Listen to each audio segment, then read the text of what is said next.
A indústria de semicondutores foi construída durante décadas sobre uma única regra não escrita. Sem o equipamento certo, não há chip avançado. Sem exceções, sem atalhos. Mas essa regra está começando a rachar. A empresa que foi bloqueada de acessar algumas das tecnologias mais importantes do mundo anunciou uma abordagem que pode permitir superar o conceito de processo de fabricação avançado sem as máquinas que se pensava serem absolutamente indispensáveis. Se os números apresentados se confirmarem, isso não é apenas uma conquista de engenharia, é uma reescrita das regras de um jogo que parecia ter um vencedor pré-determinado. Por cerca de 6 décadas, toda a indústria de tecnologia avançou ao longo de uma única linha de desenvolvimento. Os transistores encolhem, os chips aceleram. Os chips aceleram, os computadores ficam mais poderosos. Os computadores ficam mais poderosos, o mundo muda. Essa ideia ficou conhecida como Lei de Moore e funcionou de forma tão consistente que a indústria passou a tratá-la quase como uma lei da natureza.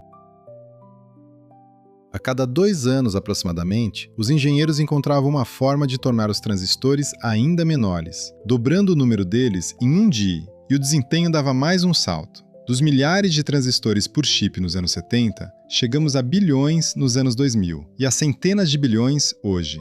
O smartphone no seu bolso tem mais capacidade computacional do que os supercomputadores que ocupavam prédios inteiros há algumas décadas. Mas há algo sobre o que as apresentações de marketing preferem não falar. Esse progresso está desacelerando. Os saltos que antes aconteciam a cada 2 anos agora se estendem para 3 ou 4. Construir uma única fábrica de chips moderna custa cerca de 20 bilhões de dólares. Desenvolver uma nova geração de transistores pode chegar a bilhões de dólares antes que um único chip seja produzido. O principal fabricante taiwanês está lutando por um ganho de área de aproximadamente 6% na próxima geração. 6%. Antes era 50% ou mais. As vitórias fáceis acabaram e as difíceis estão ficando cada vez mais difíceis. Para uma determinada empresa, o problema é ainda mais agudo. A questão não é apenas um progresso mais lento, mas uma decisão tomada em Washington. Em 2019 e 2020, o governo dos Estados Unidos impôs amplas restrições de exportação de tecnologia contra a Huawei. Em 2022, a empresa estava efetivamente bloqueada de acessar os equipamentos de fabricação de chips mais avançados do mundo. O elemento central desse equipamento é a máquina de litografia ultravioleta extrema. Ela é fabricada pela empresa holandesa ASML e não existe nada parecido em nenhum outro lugar do mundo. Essa máquina usa lasers para vaporizar minúsculas gotículas de estanho, liberando energia suficiente para criar plasma, que por sua vez gera luz ultravioleta extrema. Essa luz é então refletida por uma série de espelhos tão precisos que um único átomo de impureza pode comprometê-los. Com essa luz, circuitos são impressos no silício em tamanhos pequenos demais para serem vistos em um microscópio comum. Cada uma dessas máquinas custa cerca de 200 milhões de dólares, pesa o equivalente a 2 aviões de passageiros e permite que os principais fabricantes do mundo produzam chips com nós de processo de 3 nanômetros e 2 nanômetros. A Huawei não pode comprá-las. A SMIC, fabricante chinesa de chips que produz chips para a Huawei, também não pode. Então o que se faz quando a ferramenta mais importante da indústria está inacessível? Procura-se outro caminho. A SMIC fez um trabalho impressionante com equipamentos mais antigos. A empresa usa máquina de litografia ultravioleta profunda, com um tipo de luz menos poderoso. A DUV nunca foi projetada para produzir chips tão miniaturizados quanto a SMIC consegue hoje. Para superar essa limitação, é usada uma técnica chamada padronização múltipla. Em vez de imprimir um padrão complexo em uma única etapa, ele é dividido em várias etapas mais simples, cada uma executada separadamente, e depois tudo é alinhado. Pense nisso como pintar um quadro detalhado, aplicando uma cor de cada vez. Com pura determinação de engenharia, a SMIC chegou a um nível equivalente a um nó de processo de aproximadamente 7 nanômetros. Isso é genuinamente impressionante. Mas cada etapa adicional aumenta o custo, a complexidade e a probabilidade de erros. E essa abordagem tem um limite. A Huawei entendeu isso. Por isso, os engenheiros da empresa começaram a fazer uma pergunta diferente. E se o tamanho do transistor não fosse a única forma de melhorar um chip? Aqui está um dado surpreendente que muda toda a perspectiva. Os computadores modernos são cada vez menos limitados pela velocidade de chaveamento dos transistores. O verdadeiro gargalo hoje é o tempo necessário para mover informações dentro do chip. O próprio cálculo não é mais o gargalo, a transferência de dados é. Segundo a Huawei, em sistemas computacionais modernos, mais de 80% da energia é gasta movendo dados, em vez de realizar cálculos reais. O chip passa a maior parte do seu tempo não como matemático, mas como mensageiro. Para entender o porquê, pense em um chip como uma cidade. Uma cidade minúscula, repleta de centenas de bilhões de trabalhadores microscópicos, comprimidos em uma área menor que uma unha. Esses são os transistores. Eles fazem cálculos, mas estão conectados por uma rede de trilhas metálicas que se estendem por mais de 20 camadas dentro do die. Toda vez que um sinal percorre um desses condutores, duas coisas acontecem para desacelerá-lo. Primeiro, o fio resiste ao sinal elétrico, assim como um cano estreito desacelera o fluxo de água. Segundo, o fio age como um minúsculo capacitor, que precisa ser carregado e descarregado a cada passagem de sinal. Os engenheiros chamam isso de atraso RC. Quanto mais longo o fio, mais fortes são ambos os efeitos. É por isso que as frequências de clock dos processadores mal mudaram nos últimos 15 anos. Não somos limitados pela velocidade dos transistores, mas pela velocidade dos sinais que viajam entre eles. E aqui está a conclusão fundamental. Se o problema é a distância, o que aconteceria se pudéssemos simplesmente encurtar as distâncias? Não encolhendo os transistores, mas reorganizando-os em relação uns aos outros. Em vez de dispor um chip de forma plana, como uma cidade e uma planície, o que aconteceria se empilhássemos suas partes umas sobre as outras como um arranha-céu? É exatamente isso que está no cerne do que a Huawei anunciou. A empresa chama essa abordagem de escalonamento tal, e o conceito é bastante intuitivo. Pegue uma folha de papel coberta de texto. As palavras no canto superior esquerdo estão longe das do canto inferior direito. Agora dobre o papel ao meio. Palavras que estavam separadas por centímetros agora estão diretamente lado a lado, separadas apenas pela espessura do papel. A Huawei quer fazer a mesma coisa com o chip. Pegar um processador que normalmente seria disposto de forma plana, dividir a lógica e dobrar uma metade sobre a outra. Sinais que percorriam alguns milímetros no silício plano, agora percorrem verticalmente apenas uma fração dessa distância.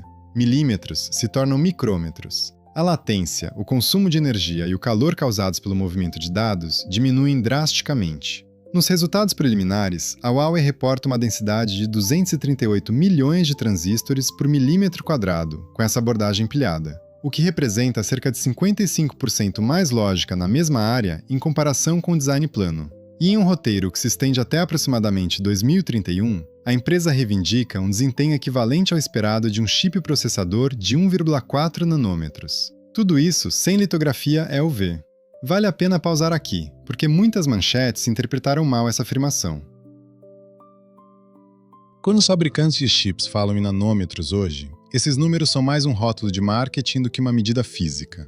A Huawei não está afirmando ter desenvolvido um novo tipo de transistor com 1,4 nanômetro de tamanho. A empresa está dizendo que ao empilhar duas camadas de chips existentes, consegue encaixar transistores suficientes em uma determinada área para competir com o que é chamado de chip de 1,4 nanômetros.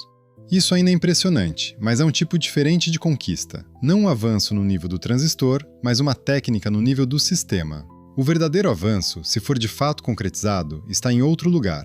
Em um número que está chamando a atenção de todos os engenheiros de semicondutores. Não 1,4 nanômetros, outro número, 1,5 micrômetros. Esse é o espaçamento de bond em alvo para as conexões entre as camadas da pilha. Quando dois chips são empilhados um sobre o outro, eles precisam trocar dados bilhões de vezes por segundo continuamente. Essa comunicação acontece por meio de minúsculos pads de cobre que conectam as camadas diretamente entre si. Quanto menores e mais densamente empacotados forem esses pads, mais conexões cabem e mais rápido a informação pode ser transferida. A distância entre esses pads é chamada de espaçamento de bonding. O menor valor no mundo hoje é de cerca de 9 micrômetros. É o espaçamento que a AMD usa em seus chips de memória tridimensional. A TSMC e a Intel estão em faixas similares. A Huawei está mirando em 1,5 micrômetros, 6 vezes menor que o atual recorde mundial. Ir de 9 micrômetros para 1,5 não é um pequeno passo. Requer novos equipamentos, novos materiais, novos processos e novos métodos para verificar a qualidade das conexões. Um salto dessa magnitude normalmente leva uma década de progresso incremental na indústria. Se a Huawei conseguir isso, dois chips empilhados com conexões suficientes entre eles deixarão de se comportar como dois dispositivos separados e passarão a funcionar como um único processador denso. O limite entre eles desaparecerá em termos de desempenho. Mas é aqui que a física entra em cena. Os chips de memória operam em temperaturas relativamente baixas. Eles apenas armazenam dados. Os chips lógicos são uma história completamente diferente. Eles chaveam bilhões de vezes por segundo e cada chaveamento gera calor. Multiplicado por centenas de bilhões de transistores, isso é muito calor. Atualmente, esse calor escapa pela superfície superior e inferior do chip para um sistema de resfriamento. Em data centers, esse sistema pode ser enorme. Mas o primeiro alvo da Huawei para essa tecnologia não é um chip de servidor, é o processador móvel Kirin. Num smartphone não há ventilador, não há resfriamento líquido, não há espaço para nada disso. Há uma fina placa de metal e talvez uma pequena camada de grafite. O dispositivo fica na sua mão, então não pode esquentar a ponto de ser desconfortável de segurar. Quando você coloca um chip lógico quente em cima de outro, o calor da camada inferior não tem para onde ir. A camada superior o retém. Você cria um minúsculo sanduíche térmico e o material interno superaquece. Esse não é um pequeno desafio de engenharia. É atualmente um dos problemas físicos mais difíceis da indústria. Alguns grupos de pesquisa estão investigando materiais com melhor condutividade térmica ou microcanais dentro do silício para bombear fluido refrigerante. Mas nenhuma dessas soluções foi comprovada em escala de produção em massa ainda. A resposta para o problema térmico é o que determinará se o escalonamento tal é um roteiro real ou apenas uma apresentação impressionante. O anúncio é real. Os desafios de engenharia são reais. O resultado é desconhecido. Agora vamos olhar para o quadro mais amplo. Mesmo que tudo funcione, o que realmente muda? A lei de Moore era única. Ela tornava os chips melhores e mais baratos ao mesmo tempo. Cada geração entregava mais desempenho a um custo menor por transistor. O escalonamento tal não funciona assim.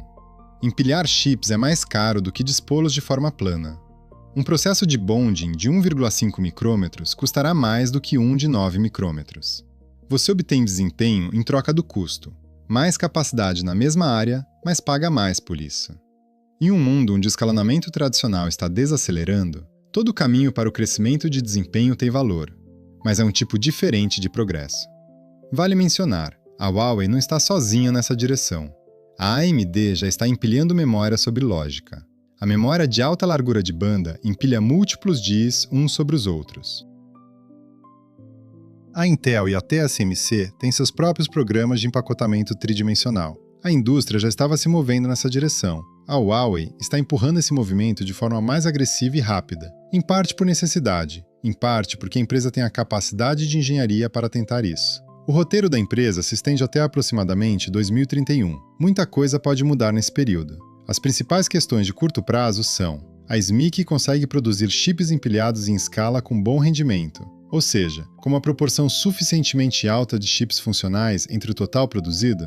Um chip que funciona perfeitamente no laboratório, mas que sai funcional em apenas uma pequena fração da produção, não é um produto. E a questão do calor. Quando os detalhes de como a Huawei planeja resolver o problema térmico em um chip móvel empilhado vierem à tona, ficará claro o quanto disso é pensamento real de produção e o quanto são apenas slides ambiciosos. Se o espaçamento de bonding de 1,5 micrômetros for alcançado, outras empresas também vão querer isso. A TSMC e a Intel vão acelerar seus próprios programas. A corrida não vai acabar, apenas vai se mover para um novo terreno.